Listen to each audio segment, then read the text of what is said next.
எனக்கு கட்டி போட்ட மாதிரி இருக்கு. ச்சே, ச்சே. இன்னும் எத்தனை நாளைக்கு உங்களுக்கு லீவ் இருக்கு? என்னைக்கு லீவு தான். பட்டணத்துல உங்களுக்கு என்ன வேலைங்க? அது ஒரு பெரிய வேலை.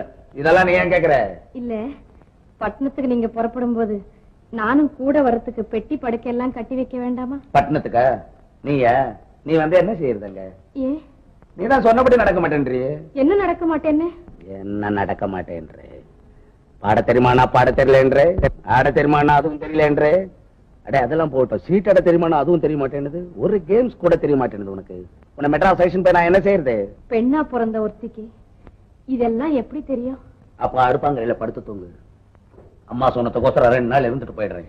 நானும் கூட தான் வருவேன். உன் இஷ்டமா என் இஷ்டமா? அது அத்தா அத்தானாவது போத்தானாவது இவளோட பெரிய தொல்லையா இருக்கு. இங்க இருந்தா தொண்ணு பேசுவா போல இருக்கே. நான் மியூசிக்கல் மைண்ட் உள்ளவன்னு ஏற்கனவே உங்ககிட்ட சொல்லி இருக்கிறேன். சும்மா டைலாக் பேசிக்கிட்டு இருக்கேன். என்கிட்ட ரொம்ப டல்லா இருக்கு. வெளியே எங்கேயாவது போய் ஸ்பீக்கர் செட் சவுண்ட் கேட்டு வரேன். அத்தா கூப்பிடாத. அத்தா, குழந்தை போல் ஒரு கணம் கோபித்து செல்வதும் குணம் மாறி மறுகணம் குறும்பாக சிரிப்பதும் சகஜமா, ஜாலம் செய்வதும் நியாயமா? இவ்வளவு நல்லா பாடுவியா நீ? ஏன் ஸ்டாப் பண்ணிட்டே? கண்டினியூ பண்ணு.